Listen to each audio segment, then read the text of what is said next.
A fisherman's net pulled up more than fish that morning. It brought to the surface a mystery that would haunt a nation.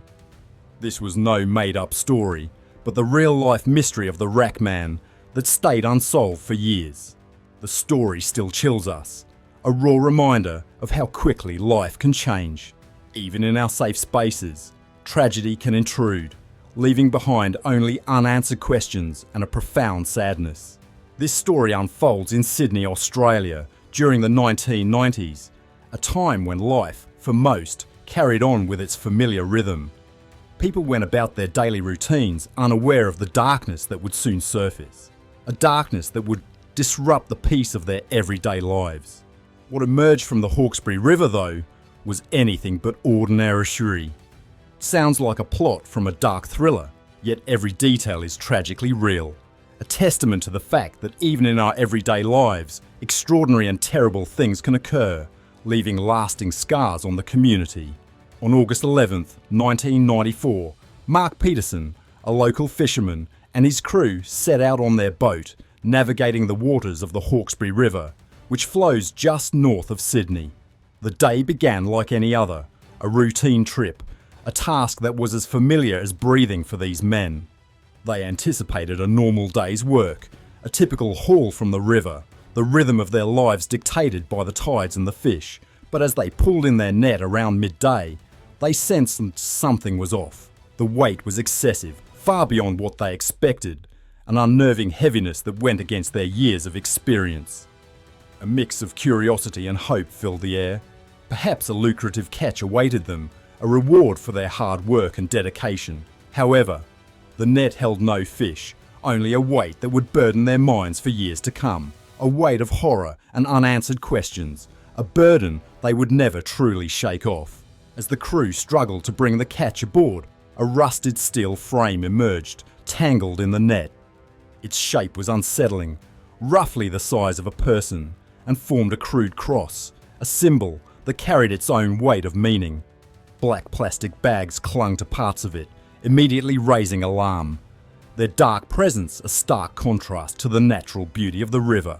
Upon closer inspection, the crew's fears were confirmed. Human bone protruded from the torn plastic. They had hauled up a human body, or what remained of it, bound to that metal frame, a macabre imitation of a crucifix. The sight was enough to shake even the most seasoned individuals, a vision that would forever be etched into their memories. The boat was consumed by an overwhelming sense of dread, a chilling silence settling over Mark Peterson and his crew. It's hard to imagine the horror of pulling a human body from the water, the sheer shock of such a discovery, the sudden intrusion of death into their working day.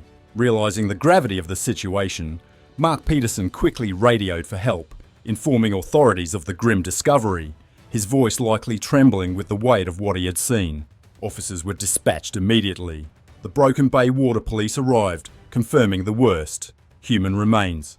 The fishing boat, along with the steel crucifix, was escorted to a secure location for a thorough examination. A sombre journey back to shore, the river now carrying a dark secret. The plastic bags were removed, revealing a badly decomposed human corpse. Time spent underwater had taken its toll, erasing the features of the person who once was, leaving behind a skeletal form that offered little in the way of identification. The manner in which the body was affixed to the metal rack was clearly intentional, resembling an underwater crucifixion, prompting an immediate murder investigation. Detectives began the arduous task of identifying the victim and uncovering the circumstances of his death, a task that would test their skills and their resolve. The media quickly dubbed him Rackman, a name derived from the unsettling steel rack he was found attached to, a name that echoed the strangeness of the case, a name that would become synonymous with mystery. Who was this man? How did he end up bound to a metal cross, submerged in the river? How long had he been there? Who was responsible?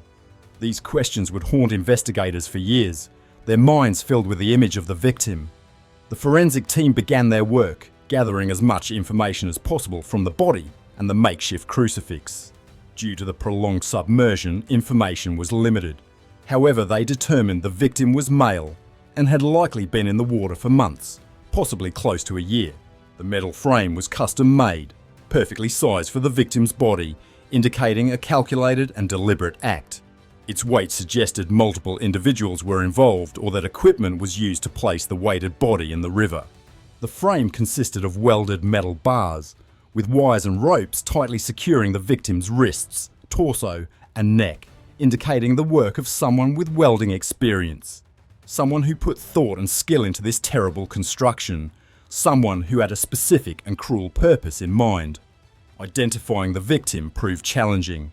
There were no usable fingerprints, and the face and skin were reduced to bones, leaving no easy means of recognition. Yet the forensic team managed to gather some physical characteristics. Hair was found within the plastic bags, a small piece of the man's identity. They estimated the victim was about 5 feet 3 inches or 160 centimeters tall, likely in his early 20s or mid-40s, with dark hair. His teeth were mostly intact, with one missing molar, removed years prior, a small detail that might have helped, but was not enough. He carried no wallet or identification, suggesting the killer had deliberately erased any trace of his identity, leaving a ghost, a mystery to be solved. The pathologist's findings revealed the cause of death: severe blunt force trauma to the head. Someone had used a heavy object to inflict repeated blows, causing significant damage to the skull and brain, a violent and brutal end. Whether he was tied to the frame before or after death, or if he entered the water alive, remained unclear, adding to the uncertainty of the investigation. Regardless, the death was brutal, a violent end to a life. Investigators believed the intention was not just to kill, but to make the victim vanish, to erase him from existence, to make him disappear as if he had never been.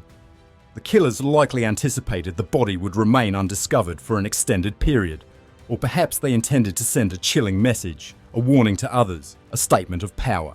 News of the disturbing discovery spread rapidly, shocking the community and beyond. The police sought assistance to identify the Rackman, a nameless victim in a cruel and bewildering crime, a man who deserved to be known. In 1994, forensic DNA analysis was limited, and Australia's DNA database was in its infancy, adding another layer of difficulty to the investigation, slowing their progress. The police turned to other forensic methods, seeking any possible clue, any thread to follow. A forensic artist created a facial reconstruction, sculpting a face onto a replica of the victim's skull, giving him a semblance of his former self, a face that might spark recognition. The image was widely circulated. Newspapers ran headlines, and television news programs reported on the horrifying discovery, hoping someone would recognise the face, someone would know the man behind the mystery, someone would bring him back from anonymity. The Australian public were both captivated and horrified by the tale of the unknown Rackman. People talked amongst themselves, trying to piece together the fragments of this unsettling puzzle, and came up with all manner of theories as to what might have happened to him. The case was shrouded in such profound mystery that it held a morbid fascination for many.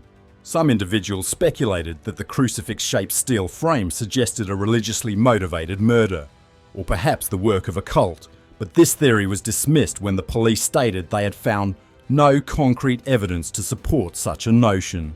Then, the gangland theory emerged. The manner in which the murder was carried out led detectives to suspect it was a professional hit, orchestrated by those within the criminal underworld. At the time, Sydney, along with other major Australian cities, had a rough underworld, where violence and murder were not uncommon. Some believed that the Rackman had been involved in some kind of informant activity, and perhaps he was caught, or that he had crossed a powerful figure in the mob, and this was a brutal warning. Tips and leads flowed into the police as people earnestly tried to contribute to solving this perplexing case. The case then garnered even more attention when the New South Wales government offered a $100,000 reward for any information that would lead to the arrest of the victim's killer, a clear indication of the seriousness with which they viewed this crime. Over the years that followed, several names surfaced as potential matches for the Rackman. One early lead was Joe Biviano, a convicted drug dealer who had vanished from the Sydney area in 1993. Joe's physical description matched that of the victim. He was of similar height and age, and he had ties to criminal activities. However, when DNA from his family was compared to the remains, there was no match, and he was eliminated as a suspect. Another possible identity was Peter Materis. Peter was a Greek-Australian businessman who had disappeared. Rumours circulated that he had been murdered by a criminal organisation and his body had been discarded at sea. However, when the police investigated this lead, they discovered that Peter was significantly taller than the unknown victim, and his dental records did not align, so he was also ruled out. Then, the police focused their attention on Christopher Flannery, also known as Mr. Rent-A-Kill. As his nickname suggested, he was a notorious hitman who had seemingly disappeared without a trace in 1985. Some Australians who were around during that time might have remembered hearing about him. At one point, he was considered a potential match for the Rackman. Christopher was a well-known figure in the Sydney underworld and was implicated in numerous disappearances, meaning there were many who might have sought revenge against him. But he too was eventually ruled out. There were other individuals whom the police suspected might be the Rackman. These leads were thoroughly investigated, but one by one, these possibilities were dismissed. As time passed, the case that had once gripped the nation began to fade from public consciousness. People moved on with their lives, their attention drawn to other events, and the Rackman became just another unsolved case, joining the ranks of countless other victims whose stories remained incomplete. By the early 2000s, the case had gone completely cold, or so it appeared. For nearly 24 years, the Rackman remained unidentified, his identity lost to time. The remains of this mysterious man lay in a police evidence storage unit without a proper name, referred to only by the unsettling nickname given to him by the media, a constant reminder of the unsolved crime. This meant that, tragically, his killers had evaded justice, leaving a void in the search for truth. But then, in 2018, a breakthrough occurred. Revolutionary advancements in DNA profiling and forensic technology provided the police with the opportunity they had long awaited. They re-examined the remains of the Rackman, which had been carefully preserved all this time. Further DNA tests were conducted, and in August 2018, an announcement was made. The New South Wales police had finally achieved a major breakthrough. They had identified the Rackman. The victim's name was Max Tanchevsky. Max was 37 years old at the time of his death, and he had resided in the suburb of Newtown in Sydney. Max had actually been on the police's list of potential matches back in the 1990s, but earlier DNA tests had been inconclusive, and he had largely been discounted as a possibility. But now, with the advancements in technology, there was no doubt. The Rackman was Max. By all accounts, or as far as the police could determine, Max was not involved in criminal activities or associated with any gangs. He appeared to be an ordinary man, living a regular life. However, he did have one significant issue, a serious problem with gambling. Friends and family who knew Max described him as a man who was deeply passionate about gambling, to the point where it had become a problematic obsession. He would often carry substantial amounts of cash with him and would sometimes disappear for days at a time. During these disappearances, he would embark on gambling sprees, seeking the thrill of high stakes. He would typically return to Sydney eventually, and this behaviour was known to occur somewhat frequently. When he disappeared, his friends and family would express concern, but they were generally not overly alarmed, as this was a pattern they had observed before. However, in January 1993, Max went on a gambling trip and disappeared permanently. He was reported missing, but unfortunately, no significant progress was made in the investigation. When he disappeared, he had withdrawn approximately $1,800 in cash, which would be equivalent to around $4,000 in today's currency, and had bid farewell to his girlfriend in Newtown on January 11th. It is believed that he intended to travel north to the Gold Coast, which was his usual gambling destination, but he never arrived. As far as can be ascertained, there were no known issues or altercations during his previous gambling trips. Whatever happened to Max likely occurred shortly after he left his home in Newtown. His body was discovered in the Hawkesbury River, which is still within the Sydney region. This river is located hundreds of kilometres south of the Gold Coast. Investigators concluded that Max never reached his intended destination and that he was attacked somewhere in the vicinity of Sydney, where he met a violent and tragic end. Max's family found some solace in knowing what had happened to him, but their grief was far from resolved, as they still sought justice and wanted to find those responsible for his death. Discovering his identity also shifted the focus of the investigation back to the central question that had always remained: who killed Max, the Rackman, and what were their motives? Naturally, the identification of Max led to the development of new theories and the reconsideration of old ones. Who killed Max, and what were their motives? Naturally, people immediately considered the most obvious possibility: gambling. The most widely accepted theory is that Max had angered the wrong people due to gambling debts he was unable to repay. Possibly a loan shark or a criminal organisation. It is believed that whoever committed this crime intended to send a message to others by killing him and disposing of his body in such a cruel and unusual manner. An organised crime gang would have possessed the resources and the motivation to carry out such an act. If other individuals owed money to this organisation, they would likely have been quick to settle their debts after hearing the news. However, no specific mafia group or gang has ever been directly linked to Max's murder. If it was indeed a mob killing, the perpetrators have managed to keep their involvement a secret for all these years. But it seems plausible, and even probable, that someone would have eventually revealed information about such a unique and brutal crime. Yet no such information has come to light, and if the intention was to send a message, why would they dispose of him in such a way? Surely they would have wanted his body to be discovered, but clearly they did not.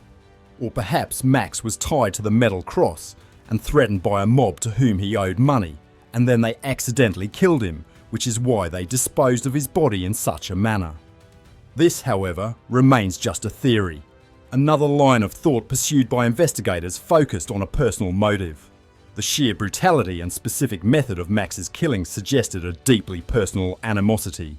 One could imagine scenarios involving an undisclosed love triangle, a hidden affair, or a devastating betrayal that might have ignited such extreme violence. However, the sheer level of planning and construction involved in creating the metal frame and the manner of disposal seemed to go beyond a simple crime of passion. It appeared to be a calculated act, a cold and deliberate execution. Still, it remained plausible that Max had crossed someone who harboured a profound and intense grudge, someone capable of such an extreme response. If the motive was personal, it would have required meticulous planning and the involvement of others, meaning that someone, somewhere, held a piece of the truth. At present, law enforcement has not publicly identified any friend or associate of Max who presented a clear and compelling motive, but they continue to explore this possibility. It is not beyond the realm of possibility that Max led a hidden life, a life unknown to those closest to him, but as of now, no such information has surfaced. There was also the possibility that Max had the misfortune of encountering a disturbed individual, a serial killer who sought to kill at random, someone driven by a compulsion to inflict harm in a bizarre and unsettling manner. This theory posited that Max's death had nothing to do with his gambling habits or personal relationships, but was simply a matter of being in the wrong place at the wrong time. It is a grim reality that such random acts of violence do occur. However, this theory has not been given primary consideration, as no other similar cases have been linked, and serial killers typically exhibit a distinct method of operation, a signature that connects their crimes. Think of how Jeffrey Dahmer's crimes displayed a consistent style and pattern. If Max's death was indeed the work of a serial killer, it would be expected that law enforcement would have encountered similar cases, but considering that Max's body might never have been found if not for the fisherman's net, it is possible that such a killer is adept at concealing their crimes, and that other individuals might be submerged in the depths of Australia's rivers, bound to similar metal contraptions. Of course, the theory involving cults persisted, a notion that captured the imagination of some. Individuals pointed to various cults that were active in Australia during that era, such as the Family or the Order of Saint Charbel. However, it was widely acknowledged that there was no substantive evidence to support this theory, and it remained a fringe idea, one that law enforcement did not treat with significant seriousness. The investigation into the Rackman's death faced substantial criticism, leading to accusations that law enforcement had deliberately failed to solve the murder and had even engaged in a cover-up. The basis for these accusations stemmed from the fact that the metal frame was custom made, suggesting it originated from a specific workshop or industrial facility. Yet the police never identified the source of the frame or the individual who constructed it. Some individuals speculated that a more thorough forensic analysis of the steel could have yielded crucial clues, but no such findings were made public. Law enforcement also faced criticism for another reason. The fishing net that ensnared the Rackman's body was used for trawling, indicating that other bodies could potentially be hidden in the same manner. Despite this possibility, law enforcement did not conduct a comprehensive search of the river. Furthermore, Max had numerous friends and family members, yet none could provide information about his final movements, leading to suspicions that witnesses might have been intimidated into silence. Finally, despite the availability of DNA technology in the early 2000s, Max's remains were not identified until 2018. This occurred despite his name being in the missing persons database and his status as a person of interest in the Rackman investigation. It was alleged that the investigation was not conducted properly and that the case could have been resolved much sooner. These factors fueled speculation that law enforcement had engaged in a cover-up. The Rackman case remains an enigma, a perplexing and haunting mystery that stands as one of Australia's most enduring unsolved crimes. Although the case has faded from public memory, it continues to intrigue those who are aware of it. I myself was surprised that I had not encountered this case earlier, given my extensive research into Australian crimes. The Rackman now has a face, but the fundamental questions remain unanswered. Who were the perpetrators? What were their motives? And where are the witnesses? Who went to such lengths to kill him in such a brutal and elaborate manner? And what were they trying to accomplish? Until the killer or killers are apprehended, the Rackman case will remain shrouded in mystery, a somber reminder of the darkness that can exist within society. Sadly, it is likely that the truth behind the Rackman's death will remain forever elusive. The mystery of Max Tanchevsky the Rackman still haunts. Despite his identity being known, the crucial questions remain. Who killed him and why? Was it gambling debt, a personal grudge, or something else entirely? His family still seeks answers, hoping for justice. This case is a chilling reminder that even today, some mysteries endure. What do you think happened? Share your theories in the comments. Please like and share this video. And don't forget to subscribe for more true crime mysteries.